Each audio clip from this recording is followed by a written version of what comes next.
깨끗하게 씻으시며 나의 죄를 깨끗이 제하소서. 물은 난 내 죄가를 아우니 내 죄가 항상 내 앞에 있나이다.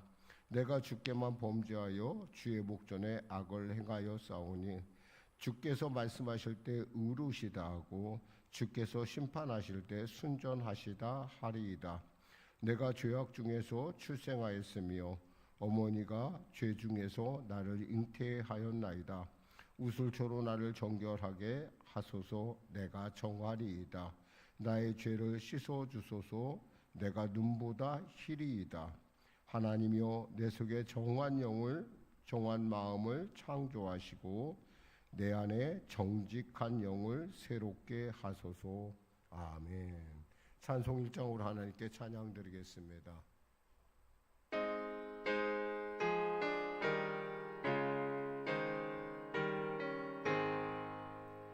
만복의 근원 하나님, 온 백성 찬송 드리고 초천사여 찬송하세. 찬송 성부 성가 성령.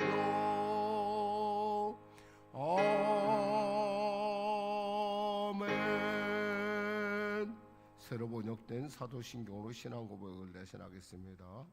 나는 전능하신 아버지 하나님 천지의 창조주를 믿습니다. 나는 그의 유일하신 아들 우리 주 예수 그리스도를 믿습니다. 그는 성령으로 잉태되어 동정녀 마리아에게서 나시고 본디오 빌라도에게 고난을 받아 십자가에 못 박혀 죽으시고 장사된 지 사흘 만에 죽은 자 가운데서 다시 살아나셨으며 하늘에 오르시어 전능하신 아버지 하나님 우편에 앉아 계시다가 거기로부터 살아있는 자와 죽은 자를 심판하러 오십니다. 나는 성령을 믿으며 거룩한 공교회와 성도의 교제와 죄를 용서받는 것과 몸의 부활과 영생을 믿습니다. 아멘. 다 같이 자리에 앉으셔서 찬송가 250장으로 찬양 드리겠습니다. 찬송가 250장입니다.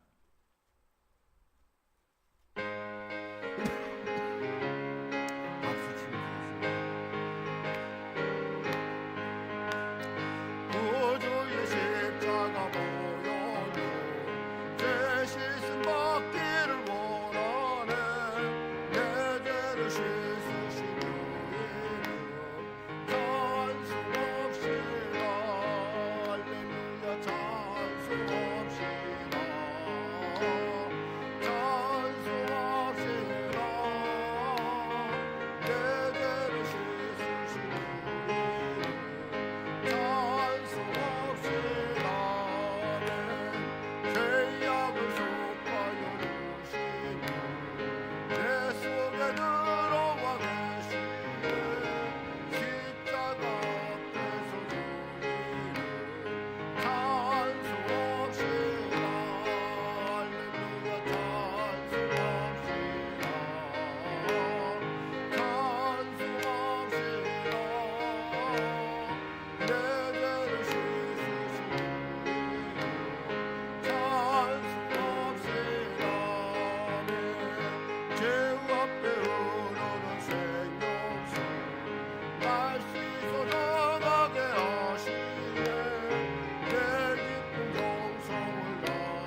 주의 성을 간절히 부르짖고 주님 내게 은혜를 베풀어 주셔서 오늘 말씀을 통하여 이 한 해 2025년이 기도로 시작되는, 그리고 그 온전한 기도를 통해서 하나님이 내 예배를 연락하시는 놀라운 역사가 나타나게 해달라고 우리 간절히 주 앞에 부르짖어 기도하는 시간을 갖도록 했습니다. 우리 기도하겠습니다. 주의 성을 세 번 부르기도 하겠습니다. 주여, 주여, 주여. 하나님 아버지 감사합니다. 하나님께서 아버지 이 땅 가운데 아버지 26년 전에 이 교회를 세우시고 하나님 그 지역의 구원을 복음화를 위하여 우리를 부르셔서 세웠습니다. 이제 주님의 은혜 가운데 이 갈매동 가운데 우리가 이전했고 이곳에서 우리가 교회를 지어 이렇게 주 앞에 또 창립 감사 주일 예배로 또 나갑니다.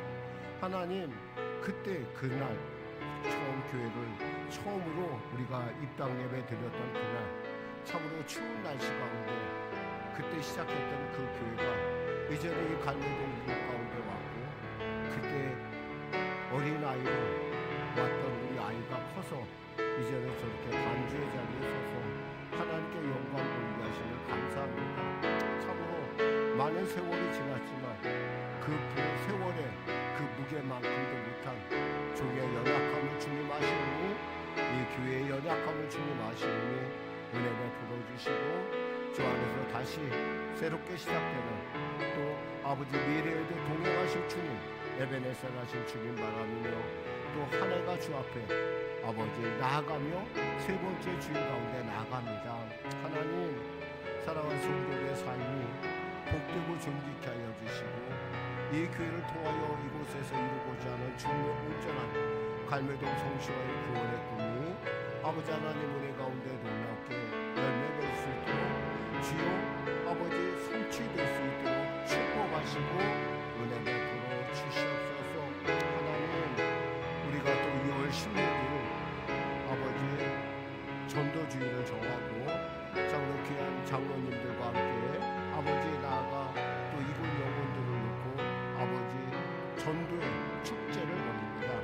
하나님 좋은 일기를 주시고 또 따뜻한 그 기운과 함께 참으로 많은 사람들을 그 영혼들을 구원하는 복된 일이 있게 하여 주시고 그 일을 보면 우리 사랑하는 성도들 한 사람 한 사람 일어나 그들을 잘 아버지 이 갈매동 곳곳에 인도하여 함께 전도에 참여하는 놀라운 은혜가 임할 수 있도록 축복하여 주시옵소서. 은혜 베풀어 주시옵소서. 귀한 이 집회를 놓고 열심을 하여 기도하는 우리 장로님들이 있고 또 아버지 귀한 그 전도단이 열심을 다하여 아버지 준비를 하고 있음을 압니다. 하나님 그들의 부분을 주님 아시니 갚아주시고 축복하여 주시옵소서. 사랑하는 아버지 이 나라와 민족을 사랑하시는 주님 바라기는 복음통일 평화 통일자 열시고 바라기는 아버지 혼란스러운 전국 가운데 하나님의 공의와 하나님의 온전함이 나타날 수 있도록 주여 도와주시옵소서. 아버지 편향되고 아버지 한쪽에 지극히 치우친 그러한 일로 말미암아 아버지 매몰되는 그런 아버지 이 땅의 지성들이 아니오 이 땅에 아버지 양심들이 깨어일어나 바르게 아버지 이 나라를 이끌어가며 부족함도록 도와주시고 대통령 비롯한 위정자들이 이 어려움을 통해서 예수님 만나는 그 주님의 부르심의 노크에 손들고 나오는 놀라운 은혜 역사 구원의 역사 허락하여 주시옵소서. 성령의 교회를 불쌍히 여기시고 통치하시고 또 우리 성도들 삶 가운데 하나님의 크신 은혜가 임하게 하여 주시옵소서. 우리가 섬기는 네팔과 몽골의 영혼들에게 주님 하나님 귀한 주님의 그 성령의 은혜가 하나님의 구원의 역사가 충만케 하시고 아버지 이 교회 가운데 특별히 갈매동 지역 가운데 아버지 시대를 살아가는 사람들 가운데 진리요 생명이신 주님 만나는 주님 진리요 생명이신 주님을 전하는 살아계신 주님을 전하는 우리 성도들 될 수 있도록 축복하여 주시옵소서. 감사하며 예수님의 이름으로 기도드립니다. 아멘. 사랑하는 자요 사랑하는 자요 내 영혼이 잘릴같이 내가 범사에 달리고 강건하기를 내가 강구하노라.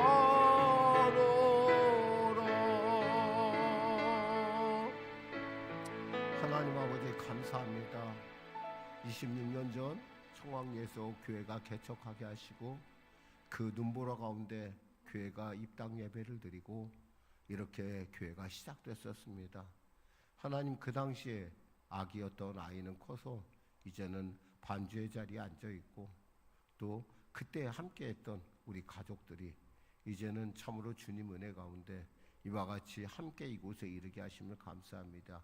귀한 권사님들 그리고 귀한 우리 집사님들의 또 성도님들의 그 눈물과 땀의 헌신으로 여기까지 이르렀사오니 장래도 주님 지켜주시고 보호하시고 인도하심을 통하여 하나님 이 교회가 이곳 가운데 세우신 주님의 온전한 뜻을 나타냄에 있어서 부족함이 없도록 도와주시옵소서. 마음은 온유로 돼 영상으로 예배드리는 사랑하는 성도들의 삶 가운데도 그들의 그 예배의 현장 가운데도 성령의 강한 은혜가 성령의 기름 부으심이 넘치게 하여 주시고 아버지, 우리가 비록 몸은 떨어져 있다 하나 이 예배를 통해서 우리가 한 지체임을 깨닫는 놀라운 역사 허락하여 주시옵소서. 나라와 민족의 심히 어려운 가운데 있습니다. 하나님 도와주시고 극한 위기 가운데 예수님 만나는 복을 누리는 자들이 많이 일어날 수 있도록 특별히 대통령을 비롯한 위정자들이 참으로 예수를 만나는 놀라운 은혜, 그 자신의 연약함을 깨닫는 놀라운 은혜가 임하게 하여 주시옵소서. 오늘도 말씀을 통하여 은혜 나눌 때 아버지, 그 말씀이 다른 사람의 말씀이 아니라 내 말씀임을 깨닫고 그 말씀 가운데 아버지 하나님 내게 주시는 그 은혜의 복을 마음껏 누리는 귀한 성도들 되게 하여 주시옵소서. 감사하며 예수님의 이름으로 기도드립니다. 아멘. 하나님은 살아계십니다. 오늘 은혜 나누실 말씀은 시편 51편 16절에서 19절 말씀 되겠습니다. 시편 51편 16절에서 19절 말씀, 구약성경 840쪽입니다. 구약성경 840쪽. 우리 하나님 말씀 다 피셨으면 우리 같이 합독하도록 하겠습니다. 시편 51편 16절에서 19절 말씀입니다. 구약성경 840쪽입니다. 같이 합독하겠습니다. 주께서는 제사를 기뻐하지 아니하시나니 그렇지 아니하면 내가 드렸을 것이라. 주는 번제를 기뻐하지 아니하시나이다. 하나님께서 구하시는 제사는 상한 심령이라. 하나님이여, 상하고 통회하는 마음을 주께서 멸시하지 아니하시리이다. 주의 은택으로 시온의 선을 행하시고 예루살렘 성을 쌓으소서. 그때 주께서 의로운 제사와 번제와 온전한 번제를 기뻐하시리니 그때 그들이 수소를 주의 제단에 드리리이다. 아멘. 오늘 저는 본문 말씀을 중심으로 하나님과 함께 하세요라고 할 때 기도의 두 번째 시간입니다. 제목은요, 상한 심령의 기도라는 제목입니다. 한번 따라해 볼까요? 상한 심령의 기도를 드리자. 예, 상한 심령의 기도. 사실 요즘 저는 새벽에 사무엘 상하를 통해서 다윗에 대해서 그리고 또 이스라엘 역사에 대해서 깊이 생각해 보면서 많은 은혜를 나눕니다. 특별히 다윗은 하나님께서 내 마음에 합한 자라고 하실 정도로 굉장히 하나님 마음에 합한 사람으로서 참 하나님의 칭찬을 받았던 성경에서 몇 안 되는 사람 중에 한 분입니다. 근데 그에게 있어서 정말 이 오늘의 이 감동, 이 시편 51편에 나오는 이 부분에 있어서 그가 이 시편을 쓸 수밖에 없었던 그리고 그 하나님이 받으신 예배에 대한 것은 거의 혁명에 가깝습니다. 그전에는 사실은 모세가 예배를 드릴 때 제물에 관해서 예물을 드리고 그 예물에 대해서 큰 문제가 없었어요. 그런데 바로 그 예배조차도 사실은 상한 심령이 없으면은 그 예배가 되지 못한다는 사실을 다윗은 이 어려운 삶을 통해서 깨달았다는 거죠.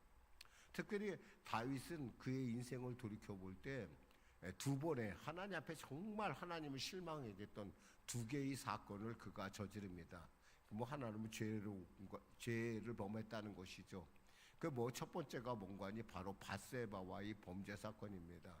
밧세바를 참으로 탐해서 그로 말미암아 우리아를 죽이고 그로 말미암아 이 죄가 연속돼서 나가는 것을 보면서 10여 명의 자그만치 6, 7, 8, 9, 10에 이르는 5가지 계명을 범하는 죄를 저질렀을 때 그는 그 죄에 대해서 끝까지 참고 끝까지 이것 흔히 말해서 우리가 얘기하는 것처럼 이것을 갖다 거짓된 의식이라는 거예요. 거짓된 의식을 가지고 그 어려운 때를 끝까지 침묵해 나가는 걸 봅니다. 그때 하나님께서는 그의 그 다윗의 그런 거짓된 그 합리화에 대해서 하나님은 나단 선지자를 통해서 그를 깨닫게 하죠. 그 깨달음을 통해서 그는 하나님 앞에 나가게 됩니다. 근데 놀라운 것은 우리가 생각할 때 여기서 상한 심령의 기도, 흔히 말해서 상한 심령이라는 기도를 하면 우리는 보통 생각할 때 이거 상했기 때문에 하나님께서 기뻐하지 아니하실 것 아닌가라고 하는 그런 선입관을 가질 수 있는데 분명히 오늘 본문에 하나님께서 이렇게 말씀하셨어요. 17절에 하나님께서 구하시는 제사는, 그러니까 하나님이 받으시는 제사는 상한 심령이라 그랬어요. 하나님께서 상하고 통회하는 마음을 주께서 멸시하지 아니하시리이다. 사실 다윗처럼 예배를 많이 드린 사람이 역사상 어디 있겠어요. 그는 왕으로서 여러 가지 많은 예배, 그리고 하나님께 제물을 드리고 하나님께 찬양하고 하나님께 그 모든 그의 자신의 삶을 거의 기도로서 그의 모든 것들이 하나님께 드려졌던 그런 사람이기도 합니다. 그런데 어느샌가 그에게 그 기도 자체가 일상화가 됐다는 거죠. 그러니까 형식화가 됐다는 거예요. 그랬는데 이 죄를 범함으로 말미암아 하나님 앞에 기도했을 때 그 전혀 상하고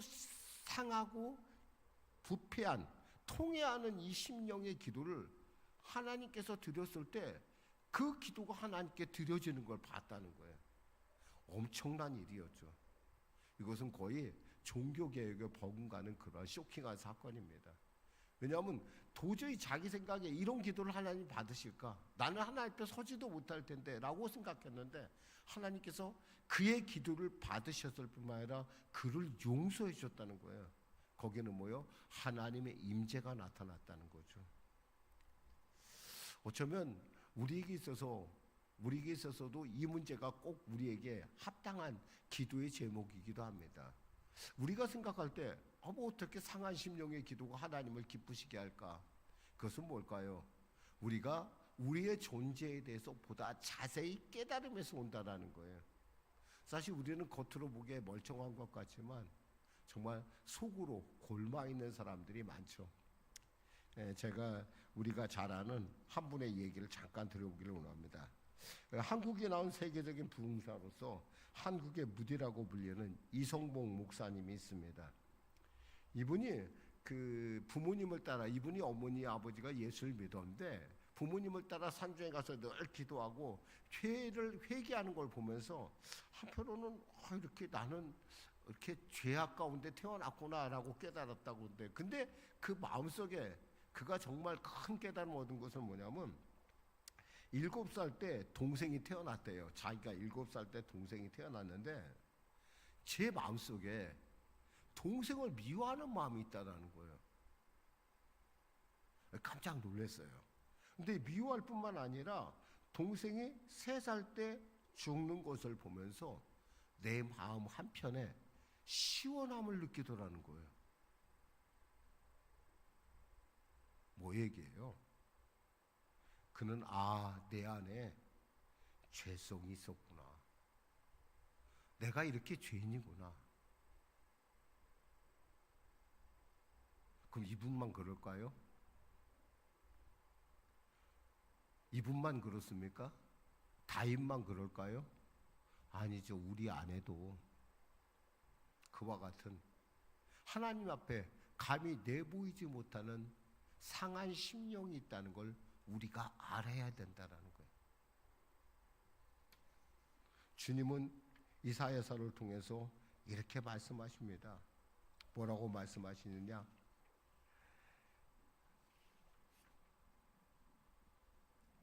너희가 내 앞에, 이사야서 1장 12절 13절 말씀에 너희가 내 앞에 보이러 오니 이것을 누가 너희에게 요구하였느냐?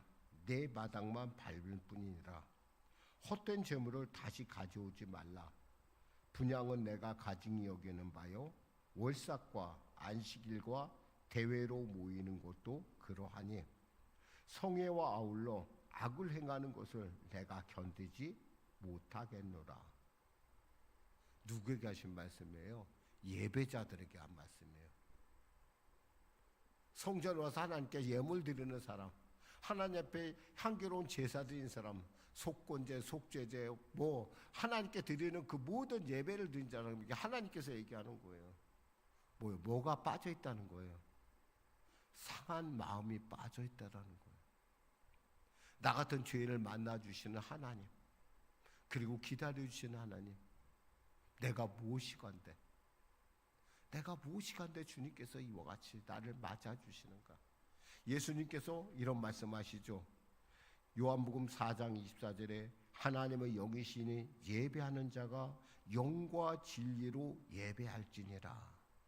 영과 진리로 예배라. 거기서 영이 뭐예요? 하나님 마음의 중심을 본다는 거예요.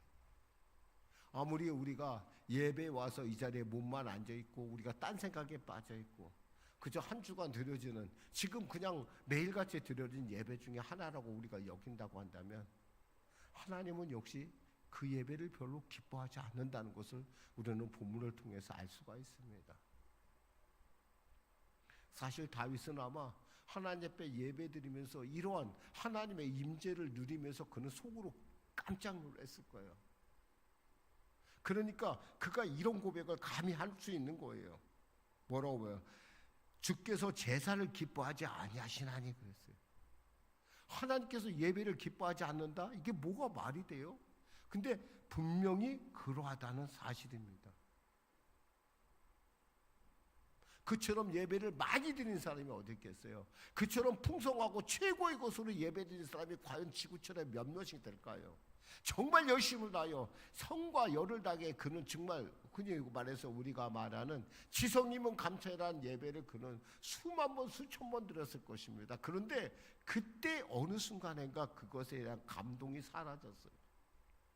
내게 있는 곳으로 드릴 수 있으니까, 다음 주에도 또 드릴 거니까, 다음 주에도 예배 시간은 또 있을 거니까 밋밋해진 마음.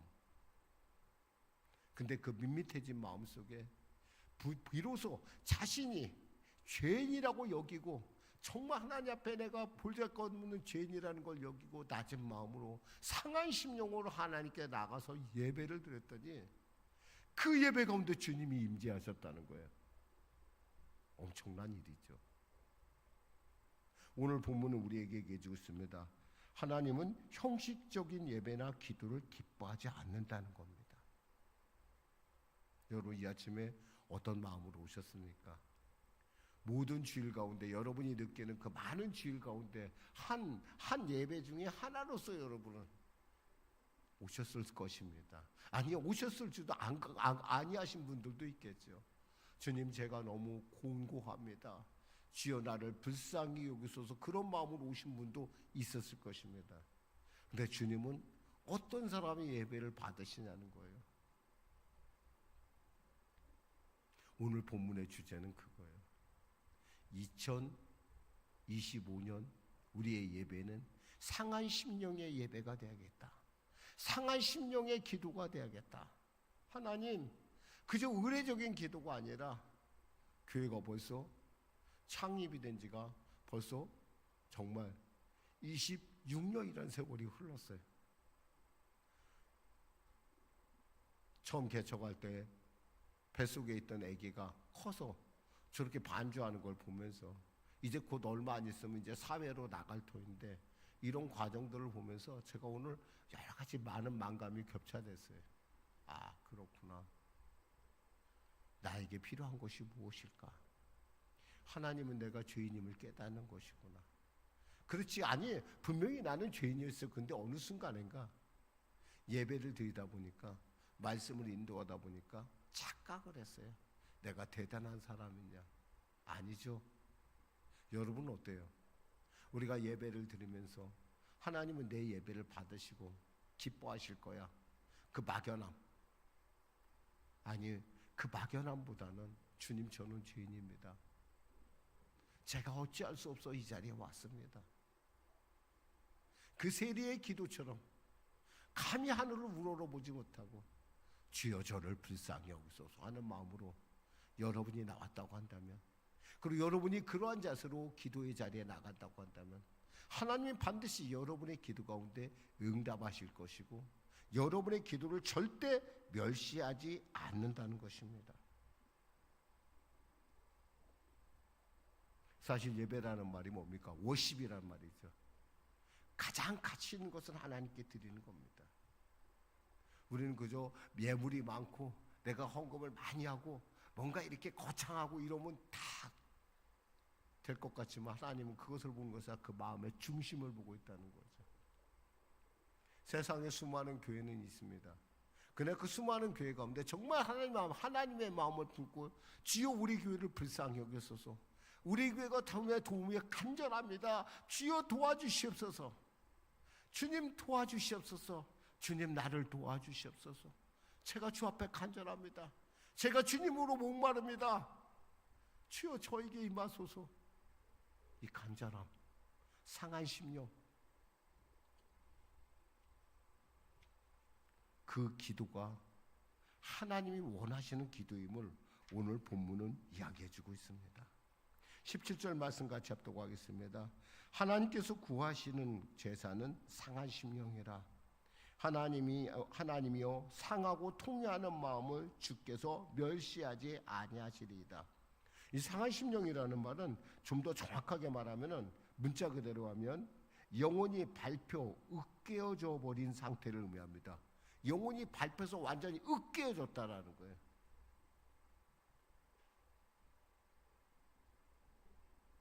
이것은 죄와 관련된 거예요.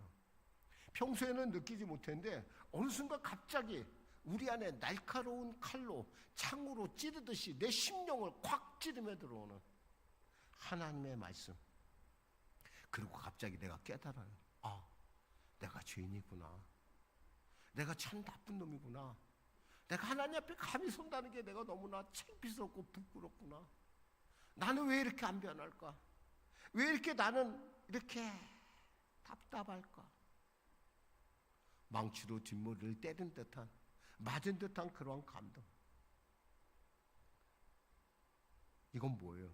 성령께서 내 안에서 깨닫게 하시는, 바로 그 순간, 그곳이 바로 거룩한 곳이요, 하나님의 은혜를 만나는 놀라운 자리라는 겁니다. 그러니까 그 은혜를 맛봤던 다윗은 이렇게 고백합니다. 1절에서 6절 한번 같이 고백해볼까요? 같이 한번 합독하겠습니다. 자신의 고백이라고 생각하고 51편 1절에서 6절 말씀 같이 합독하겠습니다. 하나님이여 주의 인자를 따라 내게 은혜를 베푸시며 주의 많은 긍휼을 따라 내 죄악을 지워 주소서. 나의 죄악을 맑게 씻으시며 나의 죄를 깨끗이 제하소서. 물은 나는 내 죄과를 나오니 내 죄가 항상 내 앞에 있나이다. 내가 주께만 범죄하여 주의 목전에 악을 행하여 싸우니 주께서 말씀하실 때 의로우시다 하고 주께서 심판하실 때 순전하시다 하리이다. 내가 죄악 중에서 출생하였으며 어머니가 죄 중에서 나를 잉태하였나이다. 6절 보소서 주께서는 중심이 진실함을 원하시오니 내게 지혜를 은밀히 가르치시리이다. 아멘. 어떻습니까? 이 말이 그러니까 조금 이해가 되죠. 다윗이 왜 이런 기도를 했겠어요? 전혀. 아마 세상에서는 아마 이런 기도를 하면서 그래 너 나쁜 놈이야. 마귀는 언제나 우리에게 참소하고 그거에 대해서 또 아주 당연한 것이 우리에게 얘기합니다. 그러나 주님은 우리의 그런 기도에 대해서 아주 기쁘게 받아주신다는 거예요.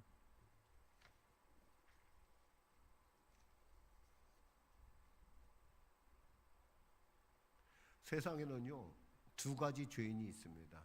하나는 자기 죄를 인정하는 죄인이 있는가 하면 자기 죄를 인정하지 않는 죄인이 있다라는 거예요.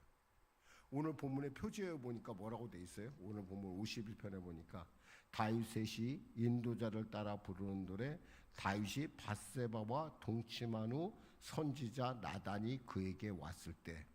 이렇게 단순히 얘기하고 있지만 하나님이 얼마나 이 다윗을 기다린 줄 아세요? 10개월 이상을 기다려왔다는 거예요. 다윗을 돌이켜 오기를, 상할 심령으로 돌아오기를 기다렸는데 돌아오지 않아. 이 아들이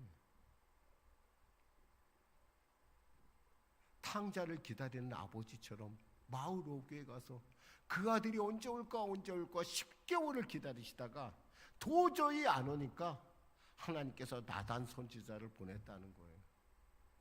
다윗은 생각했죠. 뭐 누가 알겠어. 나만 입 다물면 되지. 근데 하나님은 다 아셨다는 것입니다. 이런 자기 합리화를 가리켜 요셉 피퍼라는 그 철학자는 이렇게 얘기합니다. Falsification of memory. 거짓의 기억의 거짓화라고 얘기합니다. 이것을 그러니까 기억의 거짓화. 너무나 자기 자신의 죄에 대해서 자꾸 잊어먹으려고 하니까 그것이 미화가 된다라는 거예요. 뭐 그런 일이 있었나? 사실 다윗이 밧세바를 범하고 참으로 그 모든 과정 가운데 참으로 우리아를 죽이기까지 그 과정을 생각하는 정말 너무나 많은 과정이 있었어요. 그렇죠. 이 죄라는 것이 갖고 있는 특징이 뭔 줄 아세요, 여러분? 처음에는 조금만 그럽니다. 이번 한 번만 그럽니다. 근데 이번 한 번이 나중에 어디까지 가냐면 10계명에 5계명을 갖다가 거절하는 수준까지 가게 한다는 거예요.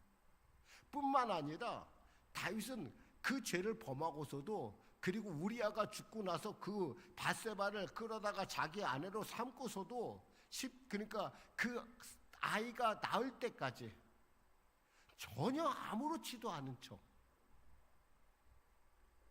일상의 업무를 했을 뿐만 아니라 하나님께 예배도 드리고 찬양도 드리고 심판관으로서 왕의 역할을 감당했을 뿐만 아니라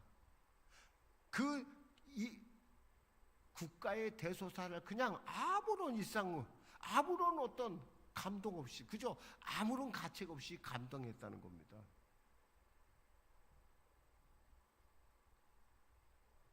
그렇죠. 근데 하나님은 그 모든 걸 알고 계셨다는 거예요. 그리고 나단 선지자를 통해서 그에게 그가 얼마나 잘못됐는지 분명하게 깨닫게 합니다.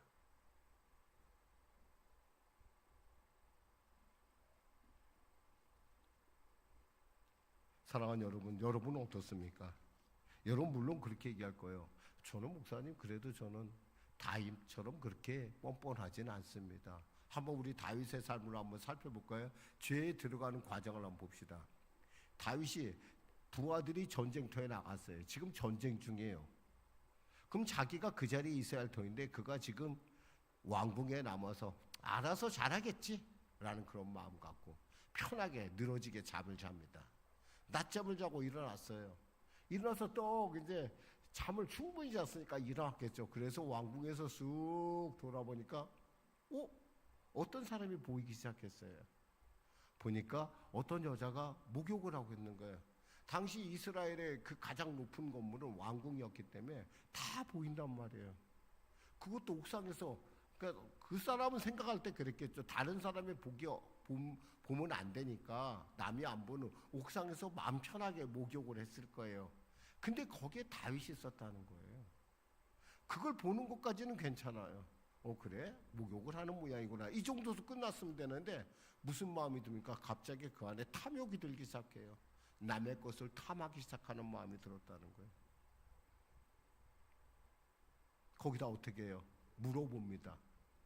그 정도에서 끝났으면 아이 그래 목욕할 수 있고 뭐 그런 거지 뭐 그냥 넘어갔으면 돼. 왜냐하면 자기에게는 너무나 많은 부인들도 많고 처첩이 많아요. 굳이 그 여인에 대해서 관심을 가질 수가 없어요. 근데 갈 필요가 없는데 갑자기 눈이 탐욕이 들기 시작하니까 그 여자를 알아보기 시작하고 알아봤더니 그래 우리 아이 아내야? 그럼 내가 그럼 저기 하지 말아야지. 지금 전쟁 내 충성스러운 부하의 부인인데 그러면 안 되지. 이런 마음을 가져야 되는데 거기서 한 발짝 더 나가고 있다라는 거예요. 결국 그 여인을 데렸다 간음을 합니다. 간음을 해서 뭔가 좀 잘 돌아간다고 생각했는데 갑자기 연락이 왔어요. 뭐라고 왔어요? 죄의 대가는 반드시 치른 법이라고 했잖아요. 씨를 뿌렸는데 왜 씨가 뭔가 틈이 안 나겠어요? 연락이 옵니다. 제가 임신했습니다.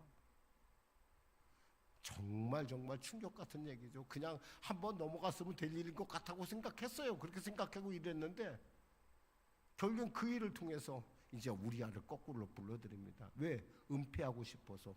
창피하니까, 수치스러우니까. 그래서 결국엔 어디까지 가요? 우리아를 죽이기까지 합니다. 이것을 한마디로 얘기하면 하나님께서 주신 10계명 중에 6, 7, 8, 9, 10계명을 완전히 다 무시한 행위예요. 그래서 하나님께서 나를 업신여겼다고 다윗을 책망합니다. 하나님의 말씀을 업신여겼다는 거죠. 그리고 나서는 아이가 태어날 때까지 그저 시침이 뚝 떼고 오죽했으면 요제프 피퍼라는 철학자 얘기에 Falsification of Memory, 기억의 거짓화라는 표현까지 나왔겠어요. 우리 이런 거 너무 많아요. 다윗만 그래요? 아니에요. 우리가 꼭 그래요. 딱 한 번이었어. 그래, 너도 한번 해봐. 딱 한 번이야. 거기서 끊으면 되는데 안 끊고 질질질질 끌려가다 보니까 이렇게 죄는요 무대기로 다녀요. 무대기로. 처음에 죄가 무대기로 들어온 건 아니었어요. 처음엔 그저 탐욕으로 그럴듯하네? 보기에만 그저 보암직했다는 것뿐이에요. 거기서 끊었으면 쉬웠어요. 이 문제가 실제로는. 근데 그 다음 단계에서 끊었으면 돼요. 그래? 우리 아이 아내야? 그럼 내가 그러면 안 되지. 이렇게 했으면 그걸로 끝나는 거예요. 그리고 또 보니까 임신했대? 그러면 우리 아이를 불러서 우리 아이에게 거짓을 얘기할 것이 아니라 자기에게 솔직하게 내가 이러이러한 죄를 져서 내가 미안해. 정말 내가 죽을 죄를 졌어. 미안해. 라고 그 자기 자신의 죄에 대해서 분명하게 통해자복하며 우리 아이에게 사과를 했어야 된다는 거죠. 왕이지만. 꼭 나단에게 이렇게 지적받아야 할 것이 아니라. 그리고 거기다가 우리 아이 손에 우리 아이를 죽이라고 편지를 보내요? 말도 안 되죠. 이 상황을 통해서 다윗이 깨달은 것은 무엇일까요? 나는 죄인이구나. 내가 그럴듯하게 내가 왕이고 내가 잘 된다고 생각해서 보니까 아니었구나. 사도 바울이 로마서 7장 21절에 24절 이렇게 고백합니다. 그러므로 내가 한 법을 깨달았노니 그 선을 행하기 원하는 나에게 악이 함께 있는 것이로다. 내 속사람으로 하나님의 법을 즐거워하되 내 지체 속에서 다른 한 법이 내 마음의 법과 싸워 내 지체 속에 있는 죄의 법으로 나를 사로잡아 오는 것을 보는도다. 오호라 나는 곤고한 사람이로다. 이 사망의 몸에서 누가 나를 건져내랴. 다윗만 그럴까요? 바울만 그럴까요? 이성복 목사님만 그럴까요? 아니에요. 여기 있는 저를 비롯해서 우리 모두가 이렇게 노출돼 있고 우리 원래 죄성이 풍성한 사람이라는 거 우리가 알아야 됩니다. 그나마 우리가 이렇게 지킬 수 있는 것은 뭐예요? 하나님께서 우리와 함께 하고 있기 때문에 그래요. 오죽 했으면 예레미야 선지자가 이렇게 얘기했겠어요. 만물보다 거짓되고 심히 부패한 것은 마음이라 누가 등이 이를 알리오마는 그랬어요.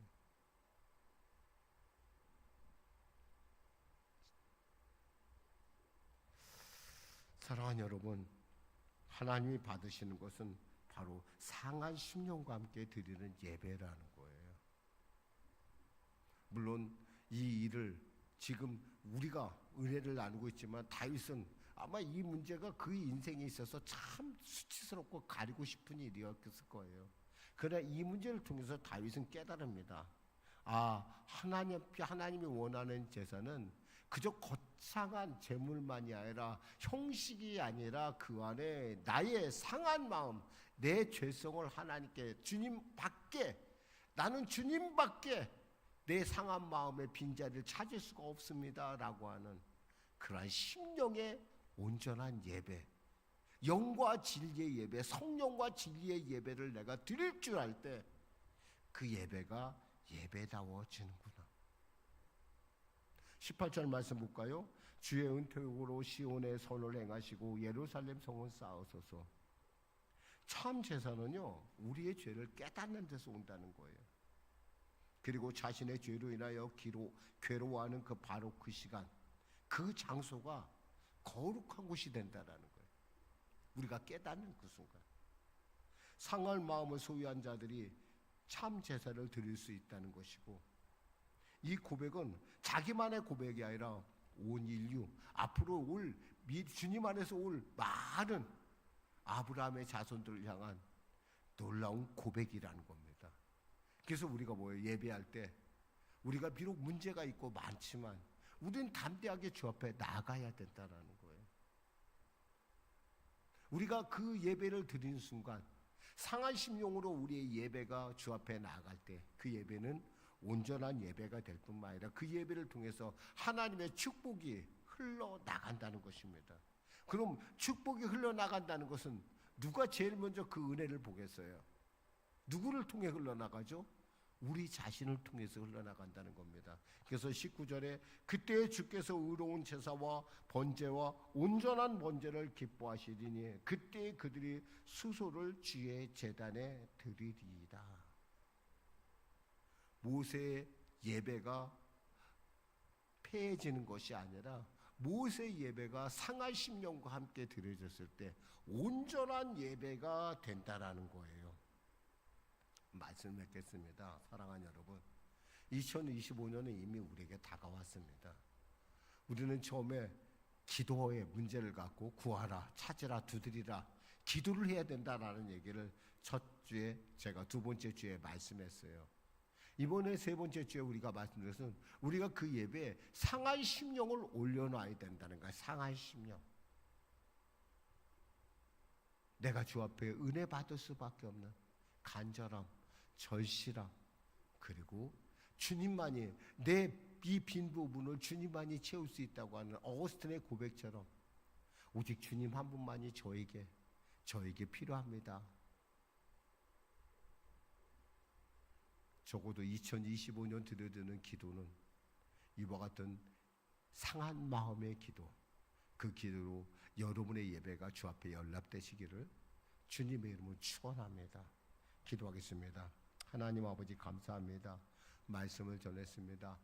사랑하는 성도들의 삶 가운데 아버지 우리의 연약함을 아시는, 누구보다 환히 아시는 주님, 근데도 우리는 그저 시침이 뚝다고 이 자리에 앉아서 다윗처럼 번제도 드리고 재판도 하고 일상도 보내고 유월절 행사도 지내고 초막절 행사도 지내고 그런 뻔뻔함으로 내가 주님 앞에 나와 있는 것은 아닌지, 주여, 예배에 나올 수밖에 없는 나의 이 답답함과 주님을 갈망하는 마음을 이 예배에, 이 기도에 올려놓으니 홀로 영광 받으시고 이 상한 마음 속에 주님 임재하시고 통치하심을 통하여 하나님의 기뻐하심에 온전함을 드리는 온전한 예배자, 하나님만의 합한 예배자가 되게 하여 주시옵소서.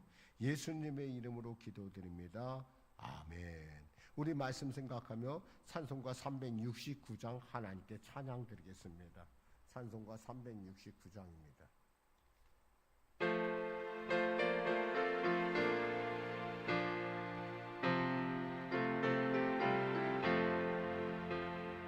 죄진 맡은 우리 구주 어찌 좋은 친구니 걱정 근심 무거운지 우리 주께 맡기세. 주께 고함 없는 도로 복을 받지 못하네. 사람들이 어찌하여 나를 주를 모를까. 시험 걱정 모든 대로 없는 사람 누군가. 부질없이 낙심 말고 기도 들려 아래세. 이런 진실하신 친구 찾아볼 수 있을까. 우리 약함하시오니 어찌 아니하리까. 근심 걱정 무거운지 아니 진짜 누군가. 길어처럼 우리 예수 주께 기도드리세. 세상 친구 멸시하고 너를 조롱하여도 예수 꿈에 안기어서 참되기로 맡기네. 아멘. 우리 말씀 생각하고, 주님, 내가 이렇게 죄악 중에 태어난 참으로 부족한 자입니다. 주님이 예배 가운데 심령을 주 앞에 올려드립니다. 상처난 이 심령, 상한 이 심령, 주님만로 채워질 수 있는 갈급함과 절절함을 갖고 주 앞에 나갑니다. 죄를 범하면서도 죄가 죄인 줄 모르고 뻔뻔하게 굳어진 내 이 얼굴이 아니라 주님의 성령의 은혜로 산산이 부서져. 주님, 저는 주님만 필요합니다. 주님, 저는 주님만 필요합니다. 주여 은혜를 주소서. 주여 치료하소서. 내 마음에 있는 죄성 독성 악성을 주여 제하여 주시옵소서. 이와 같은 소원 갖고 나왔사오니 주여 내 기도를 들어주시라고, 내 안에 임하여 달라고, 예배가 온전한 예배가 되게 달라고 우리 간절히 기도하겠습니다. 주여, 주여, 주여. 하나님 아버지, 오늘도 주님께서 귀한 말씀으로 아버지 귀한 1월의 세 번째 주일을 열게 하시니 감사합니다. 하나님, 두려워 말라 내가 너와 함께 하신다고 아버지 2025년 첫날 말씀하셨고, 이제 구하라 찾을 것이라 말씀하셨고, 세 번째 주님이 받으시는 예배 온전함을 위해서 주님 상한 심령으로 나올 것을 주님께서 우리에게 알게 하시면 감사합니다. 겉으로 보기에 우리가 온전해 보이지만 아버지, 그것은 우리가 보는 눈으로 내 마음의 중심을 보시는 주님은 나를 보시고 얼마나 마음이 아프시고 얼마나 답답하시겠습니까? 죄로 여기지 않는 참으로 아버지 그 거짓으로 미화된 위장된 나의 모습, 그 깊은 나무의 모습을 주님이 아시고, 사랑한 자 나를 올 때는 그저 있는 그대로 나오는 내가 너를 부른 것이 의인을 부른 것이 아니라 죄인을 부르러 왔다는 주님의 음성을 내가 온전히 듣고 그 음성에 따라 나와 내 이 연약하고 이 운명적이고 필연적이고 이 감당할 수 없는 이 죄, 이 문제를 주 앞에 내놓고 해결받을 수 있도록 주여 우리의 심령에 상한 심령으로 아버지 주님 앞에 온전한 심령으로 변화할 수 있도록 성령의 은혜를 베풀어 주시옵소서. 하나님 도와주시옵소서. 하나님 붙잡아 주소서. 나를 그와 같이 버려두지 마시고 아버지 비록 주 앞에 나아가기에는 너무나 부족하고 너무나 위장되고 너무나 흠이 많지만 하나님 불쌍히 여기시고 불쌍히 여겨주시옵소서. 아버지 주님께서 이 시간에 우리에게 말씀하시기를 사랑한 자야 내가 너에게 무엇을 주냐 할때 아버지 무엇보다도 주님을 구하는지 내 이 상한 심령을 치료하실 분은 오직 주님 한 분뿐이라는 것, 내 노력으로 안 되고 내 방법으로 안 되고 오직 주님 한 분뿐이라는 걸 알고 나와 주 앞에 간구하오니 만져주시고 아버지 멸시하지 말으시는 하나님, 멸시하지 아니하시는 하나님을 만나게 하여 주시옵소서. 주님의 임재로 채워주시옵소서. 주님의 놀라운 임재로 채워주시옵소서. 하나님 도와주소서. 감사하며 예수님의 이름으로 기도드립니다. 아멘. 아프신 분들은 아프면 손을 쉬고 문제를 가지고 오신 분 가슴에 손을 쉬기 바랍니다. 말씀하시길 내가 채찍에 맞음으로 너희가 나음을 얻었나니 나사렛 예수 이름에 오니 더럽고 취약한 질병이 원수막이야 각자의 몸에서 물러갈지어다 수고하고 무거운 짐을 지고 주 앞에 나왔습니다. 하나님 아무리 노력해도 아무리 뿌리치고 애써도 아버지 뿌리쳐지지도 않고 해결되지 않습니다. 도와주시옵소서. 나는 길이요 진리요 생명이라 하셨습니다. 오직 나밖에 없다고 하셨습니다. 하나님 주님의 이름 붙들고 담대히 나와서오니 불쌍히 여기시고 불쌍히 여기셔서 아버지 하나님의 놀라운 은혜로 위로로 변화로 응답으로 채워주시옵소서. 사랑하고자 노력하지만 사랑이 안 됩니까? 사랑할 수 있도록 넓은 마음을 주시고 용서할 수 없다고 생각하지만 나를 용서하신 주님 바라보며 나도 역시 용서할 수 있는 그러한 아버지 주님을 닮은 사람 되게 하여 주시옵소서. 예배에 거저 멀쩡히 온 것이 아니라 상한 심령으로 왔사오니 이 심령에 주님 채우셔서 나를 변화시켜주시고 주님 나를 처음 부르셨던 그 정결함으로 아름다움으로 주님 세워주시고 회복의 영을 부어주시옵소서. 성령을 내게서 거두지 말아 주시옵소서.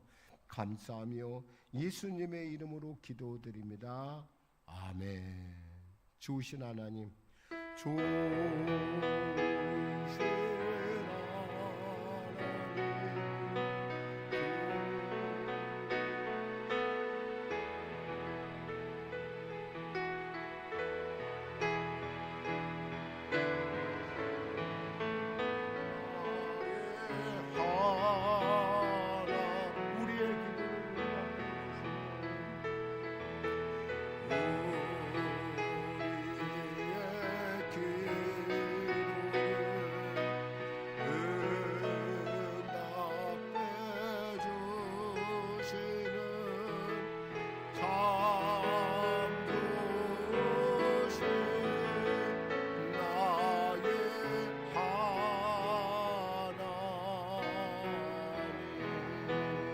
하나님께 감사의 박수 드리겠습니다. 우리의 상한 상태, 우리의 부족한 상태, 우리의 문제가 있음에도 불구하고 나를 받으시고 나를 사랑하신 주님, 이 예배를 받으신 주님께, 또 나를 치료하실 주님, 나의 상함을 새롭게 하실 주님, 그 상처가 아물어서 보석이 되게 하실 주님을 바라보며 하나님께 영광 돌리는 여러분과 저가 되길 원합니다. 하나님께 예물 드리겠습니다. 나의 하나님 받으소서. 찬양 드리겠습니다.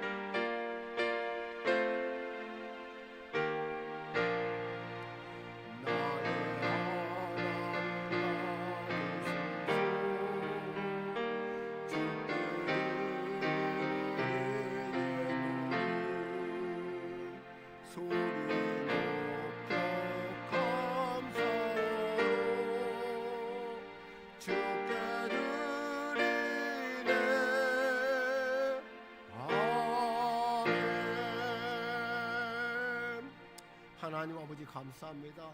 성도들의 눈물과 땀과 헌신입니다. 이 예물을 주 앞에 올려드립니다. 이 예물이 쓰여지는 곳에 아버지 네팔과 몽골의 영혼들 살리는 역사 허락하여 주시고, 성령교회가 이 어려운 때, 이 골짜기를 지남에 있어서 이 영혼의 밤을 지나는 이 귀한 기간 가운데 넉넉히 기억되는 아름다운 예물 낼 수 있도록 축복하여 주시옵소서. 아버지 하나님, 드리기를 기뻐하며 소원하는 성도들의 삶에 아버지 그 물질의 문을 활짝 열으시사 마음껏 드릴 수 있는 축복의 놀라운 2025년 될 수 있도록 아버지 축복하시고 사용하여 주시옵소서. 열하라 구별하여 드린 손길을 주님 기억하시고, 그 기업을 통하여 천을 먹이는 만을 먹이는 기업들이, 아버지 선한 영향력을 지치는 기업들이 일어나는, 들불같이 일어나는, 구름대같이 몰려드는 역사 허락하여 주시옵소서. 감사하며 예수님의 이름으로 축복하며 기도드립니다. 아멘. 우리 주기도 송하시고 축도하심 우리 예배를 마치겠습니다.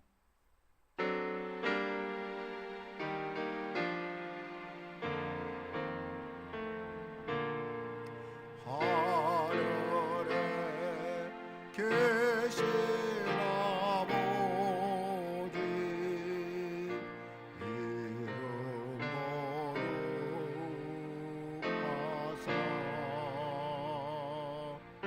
주님 나라 임하시고 뜻이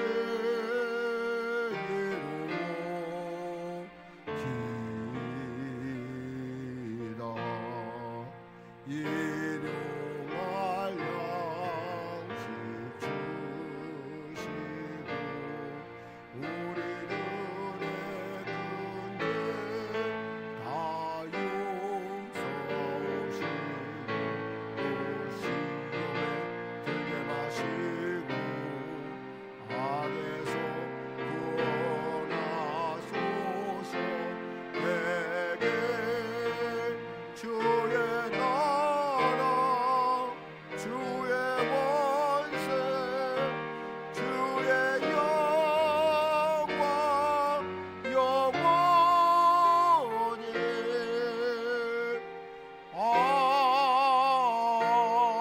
아멘.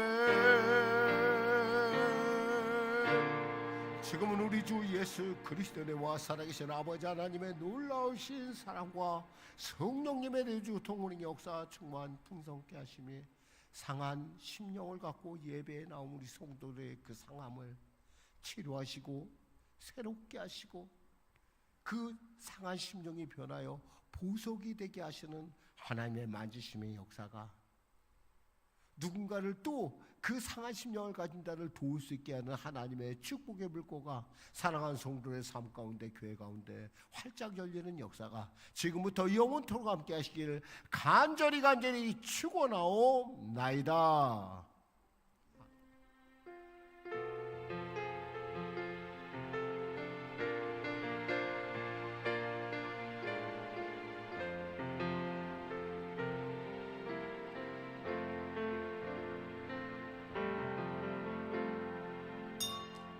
이것으로 주일 예배를 마치겠습니다. 하나님께 감사의 박수 드리겠습니다.